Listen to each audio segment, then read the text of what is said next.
wanaagsan daawadayaal halkan waa Djibouti TV kusoo dhawaada warbixin gudaha daafaha caalamka naga soo gaaray warku waxa idin socodsiinaa aniga ekraan shariic qodobada warkeena aad ku daawan doontaan waxa kamid ah wasiir fiqi oo la kulmay madax ka socota hay'adda taageerta dhismaha golayaasha deegaanka oo laga leeyahay dalka Finland wasiirka maaliyadda xukuumadda federaalka Soomaaliya oo kuna la qaatay xubno ka socda saaxiibada caalamka ee Soomaaliya taageera ciidamada dawladda oo dib u la wareegay deegaanka Sooman ee gobolka Hiiraan wafdi ka socda Soomaaliya oo ka qayb galay shirka tamarta iyo toddobaadka shidaalka Afrika mareeyaha guud ee hay'adda diiwaangelinta iyo aqoonsiga dadweynaha Soomaaliyeed oo shaqadii laga joojiyay wasiirka ciyaaraha Soomaaliya oo safiirka Sacuudiga u jooga dalkeena kala hadlay horumarinta ciyaaraha Soomaaliya mas'uuliyiin ka tirsan maamulka Hirshabelle oo ka hadlay xaaladda amni ee Beledweyne maamulka Puntland oo ka digay xanuunka Ebola akhbaaraadka dibadda warkeena aad ku daawan doontaan waxa kamid ah qaramada midoobay oo ka dalbatay dalalka horumaray inay bixiyaan lacagaha ay ballan qaadeen inay ku taageeraan wax ka qabashada isbeddelka cimilada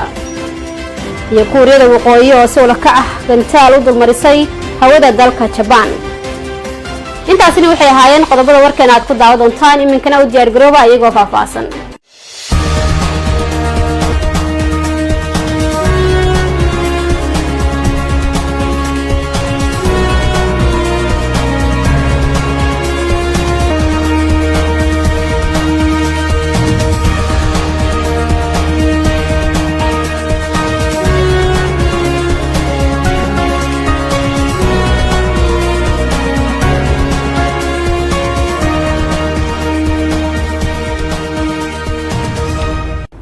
wanaagsan daawadayaal qodobka ugu horeeya ee warkeena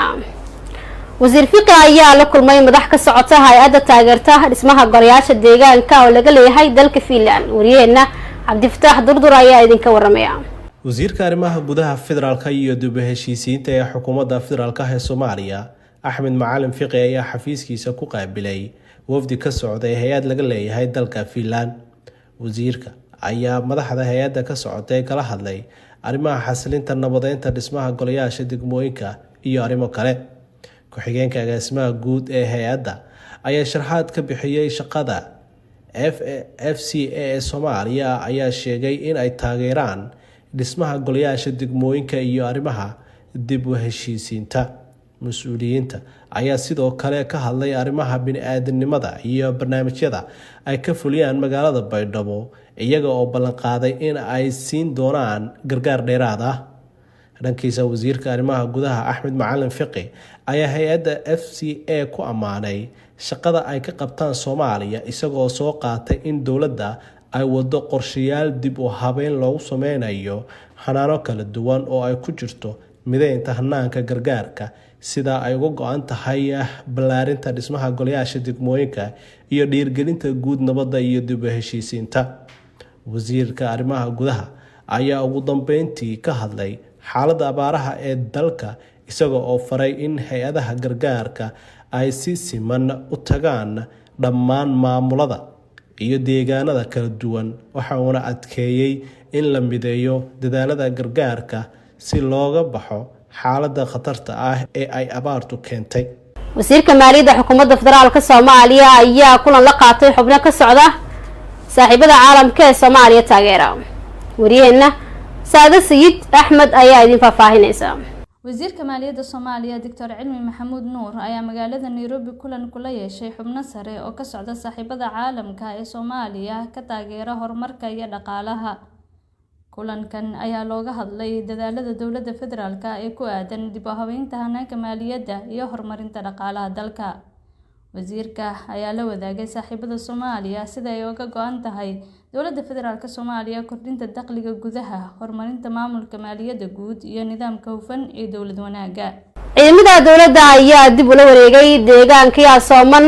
ee gobolka Hiiraan wariyeena Maxamed Salaad ayaa idin faahfaahinaya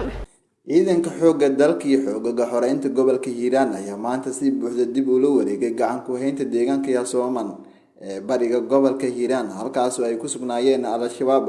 deegaanka Sooman ayaa ka mid ah goobihii dhawaan ciidanku ay ka soo baxeen taasoo saraakiisha ay ku sheegeen xeelad dagaal ay yeeshee ay dib u la wareegeen maanta howlgalka lagu la wareegay deegaanka Sooman ayaa waxaa qayb ka ahaa ciidamada ka tirsan xoogga dalka oo ka yimid dhinaca gobolka Galgaduud iyo diyaarado dagaal, waxaana taasi ay keentay in al-shabaab si degdeg ah ugu baxaan deegaanka. Gudoomiyaha gobolka Hiiraan Cali Jeyte Cismaan iyo saraakiisha ciidanka oo howlgalka hogaaminayay ayaa goob fagaara ah kula hadlay dadka deegaanka Yasoman, waxa ayna u sheegeen in dib dambe aysan ciidamada ugu bixi doonin deegaanka, balse looga baahan yahay inay la shaqeeyaan. Ciidanka xoogga dalka iyo xoogagga xoreynta gobolka Hiiraan ayaa howlgalo miinasaara ah ka wada gudaha tuulada, waxaana wararka la helay ay sheegayaan in ciidamada huwanta ay ku wajahan yihiin deegaanka Moqori. wafdi ka socda Soomaaliya ayaa ka qayb galay shirka tamarta iyo toddobaadka shidaalka Afrika. wariyayna Saada Sayid Axmed ayaa idin faahfaahinaysa. shirka toddobaadka Afrika oo looga hadlayo batroolka iyo macdanta ayaa ka furmay dalka Koonfur Afrika, waxaana Soomaaliya uga qayb galaya wasiirka batroolka iyo wafdigu hogaaminayo wasiirka macdanta iyo batroolka xukuumadda federaalka Soomaaliya Mudane Cabdirasaaq Cumar Maxamed ayaa ka warbixiyay shirka tamarta iyo toddobaadka shidaalka Afrika iyo waxyaabaha looga hadlayo. shirkaan maanta u joogno Cape Town, khaasatan wadanka South Africa, khaasatan magaalada Cape Town, wuxuu ku saabsan yahay waxay ahayd shir ay isugu yimideen wasiirada tamarta iyo batroolka wadamada Afrika. ilaa iyo 40 wasiir oo ka socda qaaradda Afrika ayaa halkan ku kulansan. waxaa kaloo ayagana ku kulansan ilaa 400 oo qofood oo ah madaxda shirkadaha batroolka iyo gaaska soo saaro. annaga wuxuu noo leeyahay ahmiyad gaar ah. number 1 marka koobaad waxaa looga hadlayaa sida Afrika ay isugu fillaan karto marka la fiiriyo dhanka energy-ga, marka la fiiriyo iyo sidoo kaleeto sidii aan u soo jiidan lahayn dad maal gashto resourceska waddankeena uu leeyahay oo isugu jira oil iyo gas iyo mineral, intaba isugu jira, sidii aan u soo jiidan lahayn ayaa labadaas ahmiyadood ayuu noo leeyahay annaga. maareeyaha guud ee hay-adda diiwaangelinta iyo aqoonsiga dadweynaha Soomaaliyeed ayaa shaqadii laga joojiyay. wariyayna Maxamed Salaad ayaa idin faahfaahinaya. wasiirka arrimaha gudaha federaalka dib u heshiisiinta xukuumadda federaalka Soomaaliya Axmed Macalin Fiqi ayaa shaqadiisii ku meel gaar ah ugu joojiyay maareeyaha guud ee hay-adda diiwaangelinta iyo aqoonsiga dadweynaha Soomaaliyeed Mukhtaar Xuseen Maxamed. wasiirka ayaa shaqo ka joojinta maareeyaha guud ee hay-adda diiwaangelinta iyo aqoonsiga dadweynaha Soomaaliyeed Mukhtaar Xuseen Maxamed ku sababeeyay in maareeyaha hay-adda ay shaqo xumi kala dhaxayso hay-adaha wasaaradda arrimaha gudaha ka caawin lahaa dhaqangelinta aqoonsiga dadweynaha. sidoo kale wasiirka ayaa maareeyaha hay-adda ku eedeeyay in caqabad uu ku yahay fulinta iyo dhaqangelinta hawsha diiwaangelinta iyo aqoonsiga dadweynaha, iyo in maareeyuhu uu gacan kula jiro howlo ka baxsan howlihii loo igmaday ee hay-adda. wasiir Axmed Macalin Fiqi ayaa si ku meel gaarnimo ah howlaha shaqada ee hay-adda u igmaday ku-xigeenka maareeyaha guud ee hay-adda oo kaashanaya agaasimo waaxeedyada iyo shaqaalaha kale ee hay-adda. wasiirka ciyaaraha Soomaaliya ayaa safiirka Sacuudiga u jooga dalkeena kala hadlay horumarinta ciyaaraha Soomaaliya. wariyayna Cabdifataax Durdur ayaa mar kale idin faahfaahinaya. wasiirka dhalinyarada iyo ciyaaraha ee xukuumadda federaalka ee Soomaaliya Maxamed Barre Maxamuud ayaa xafiiskiisa ku qaabilay danjiraha boqortooyada Sacuudi Carabiya u fadhiya dalkeena Ambassador Ahmed bin Mohammed Al Muwallid.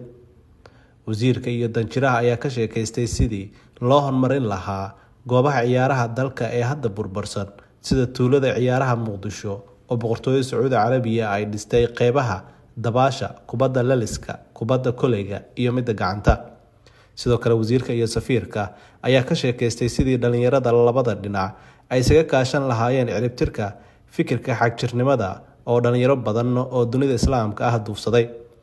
kulanka ayaa dhanka wasaaradda waxaa wasiirka ku wehlinayay agaasimaha guud ee wasaaradda Deeq Yuusuf Suleymaan iyo saraakiil kale oo ka tirsan wasaaradda ciyaaraha. mas-uuliyiin ka tirsan maamulka Hirshabeelle ayaa ka hadlay xaaladda amni ee beledweyne. wariyayna Maxamed Salaad ayaa idin faahfaahinaya. wasiirka arrimaha gudaha maamulka Hirshabeelle ayaa ka hadlay xaaladda amniga magaalada beledweyne. wasiirka ayaa sheegay in loo baahan yahay isla xisaabtan dhanka amniga ah iyo in baaris dheeraad ah lagu sameeyo sida ay u suurtagashay qaraxyadii shalay gilgilay magaalada beledweyne. horta nasiib darro dagaal aan socdo, dagaalna waa dhimasho mar walba dhacayso, waa la dhimanaa. dagaal hadduu jiro qof dhintay oo laga xanuunsado waa la sheegaa mar walba, laakiin hadduu dagaal ku jirto dhimashadu inay dhacaysana aaminsanaataa la rabaa.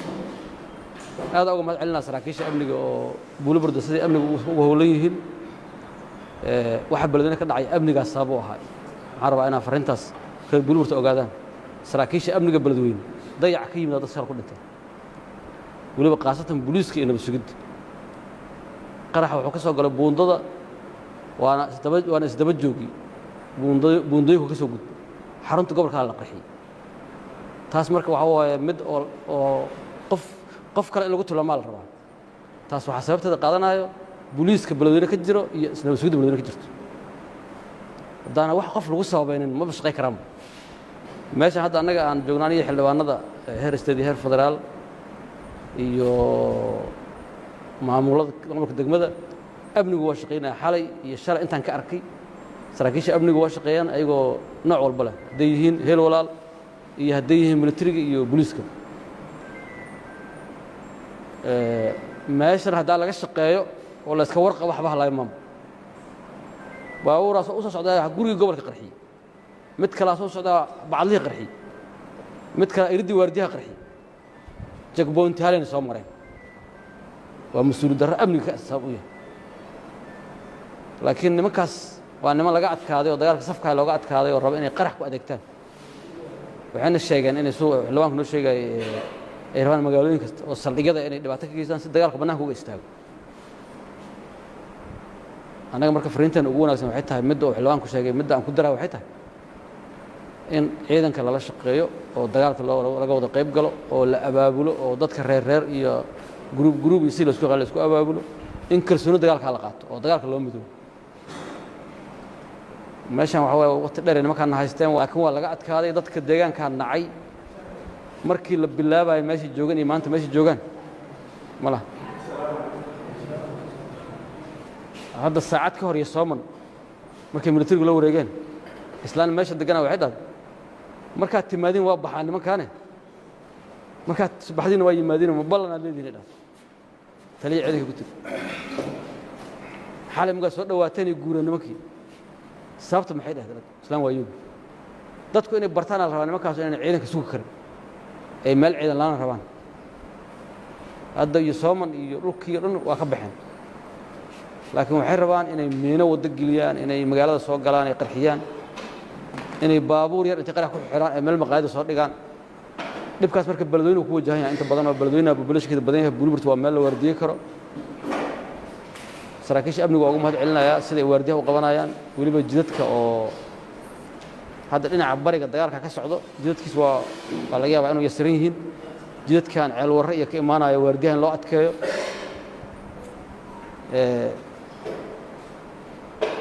magaalada Jowhar baabuur aan la damiinan oo nin nabadoon ama nin ganacsada oo na damiinan soo ma gal Buulburta waxa la rabaa in baabuurka uu yiraahdo nabadoon hebela adeerkay ninka wada oo saldhiga uu qoro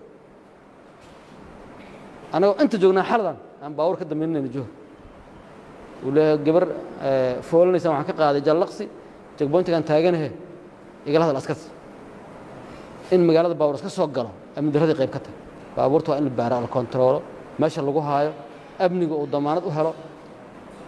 isla markaas shaqadii amniga si u dhaqan gasho waxa intaas ka muhiimsan dagaalka shabaabka inuu guuliyo laga adkaaday in lagu sheekaysto oo si kalsooni loogu sheekaysto oo maqaayadaha marka la fadhiyo shabaabka waa jabeen qoryo intaas laga furtay meel heblaha waa laga qabtay in la yiraahdo oo qalqalka shabaabka la yareeyo oo ciidankana la garab istaago oo aan laga qarsanba xogta oo ciidanka la wadaago maamulka Puntland ayaa ka digay xanuunka Ebola wasiirka wasaaradda caafimaadka dowlad goboleedka Puntland Dr. Jaamac Faarax Xasan ayaa xafiiskiisa ku qabtay shir saxaafadeed uu kaga digay qatarta ka imaan karta xanuunka Ebola oo dhawaan kiiskiisa laga helay dalka Uganda bismillahir rahmaanir rahiim alxamdulillaahi rabbil caalamiin sida aad la socotaan ama aad ka maqasheen warbaahinta caalamka waxaa dhawaan ka dilaacay dalka Uganda xanuunka loo yaqaano Ebola oo uu keeno virus xanuunkaas ma aha markii ugu horeysay oo ka dilaaco dunida gaar ahaan qaaradda Afrika laakiin muddo ka bacdi ayuu dib u dilaacay xanuunkani oo ka dilaacay wadanka Uganda xanuunkaasi sida aad la socotaan waa xanuun khatar ah oo keena dhimasho badan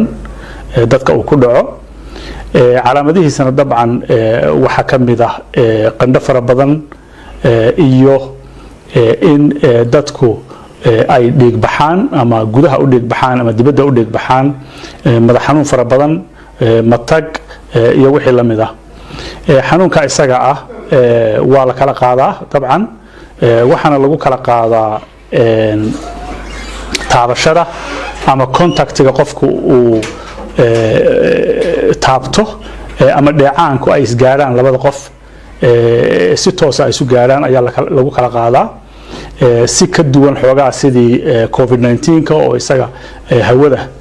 lagu kala qaadayay marka waxaa loo baahan yahay runtii taxadir in laga muujiyo saan la soconnaba dad fara badan oo arday iyo ganacsato iyo dad kaloo shacabiba waa ku nool yihiin oo Soomaaliyeed wadanka Uganda kuwa badan oo kamidana waa reer Puntland marka waxaa loo baahan yahay in dadkaasi ay ka feejignaadaan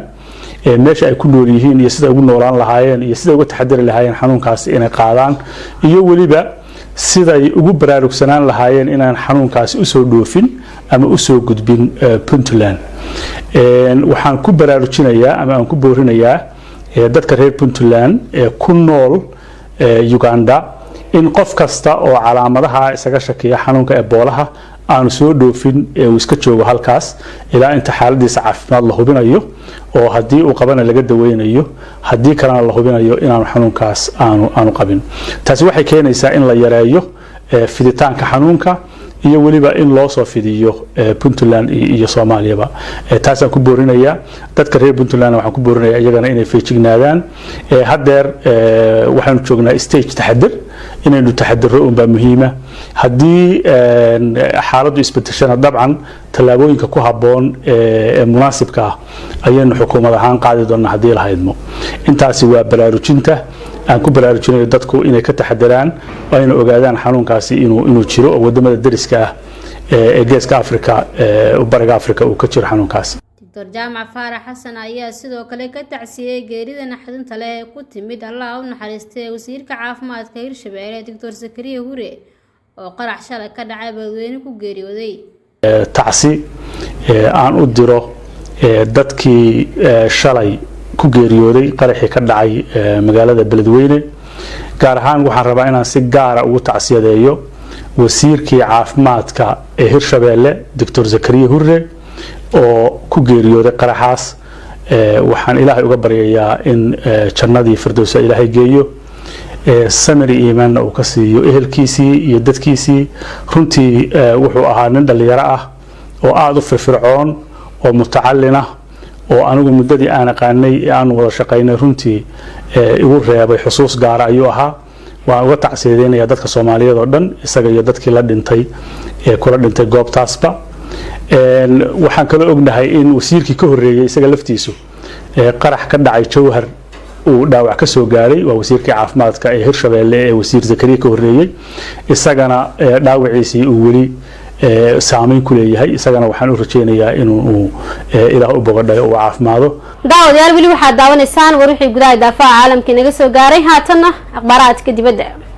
qaramada midooba ayaa dalbatay dalalka horumaray inay bixiyaan lacag ay balan qaadeen inay ku taageeraan wax ka qabashada isbedelka cimilada xogayaha guud ee qaramada midoobay Antonio Guterres ayaa isniintii ka codsaday dalalka horumaray inay ka dhabeeyaan balanqaadkoodii ahaa inay bixiyaan $100 bilyan si ay ugu taageeraan howlaha la xiriira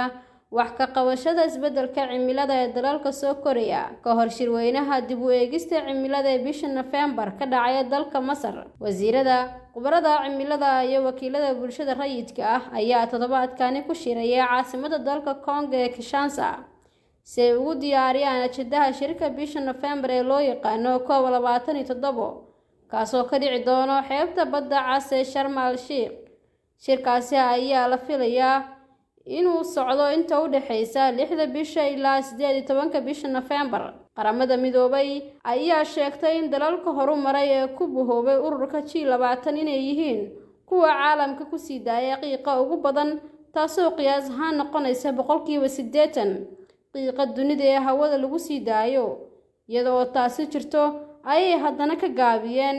inay fuliyaan balqaadkoodii ahaa inay bixiyaan ilaa 100 bilyan oo wax laga qabto isbeddelka cimilada. Kuuriyada Waqooyi ayaa si ula kac ah gantaal u dulmarisay hawada Japan. Kuuriyada Waqooyi ayaa gantaal looga shakisan yahay inay ku gantay hawada Japan, taasoo u muuqata mid si ula kac ah loo riday si loo jiheeyo dareenka maamulada Tokyo iyo Washington. gantaalka balastiga ah ayaa waxa uu ku socday ilaa 4500 kiiloomitir oo ah 2800 mayl ka hor inta aanu ku dhicin badweynta Pacifiga. waxa uu gaari karaa haddii marka la rido jasiiradda Guam ee Mareykanka. waa gantaalkii ugu horeeyay ee Kuuriyada Waqooyi ay ku tuurto Japan tan iyo sanadkii 2017. riditaanka gantaalka ayaa ku soo beegmay xilli dowladda Japan ay soo saartay digniin naadir ah oo ku socota muwaadiniinteeda si ay uga feejignaadaan. qaramada midooba ayaa ka mamnuucday Kuuriyada Waqooyi inay tijaabiso hubka balastiga iyo hubka nukliyeerka. ridista gantaalka ee ku wajahan ama gaaraya wadamada kale iyadoo aan wax wargelin ah loo gudbinin ama lagala tashan waxay sidoo kale ka hor imaanaysaa xeerarka caalamiga. daawadayaal qodobkaasi ayaa ugu dambeeyay warkii aad ka daawanayseen Juba TV. warkaan iyo warka xiga inta ku kulmi doono sidaas iyo nabadgelyo.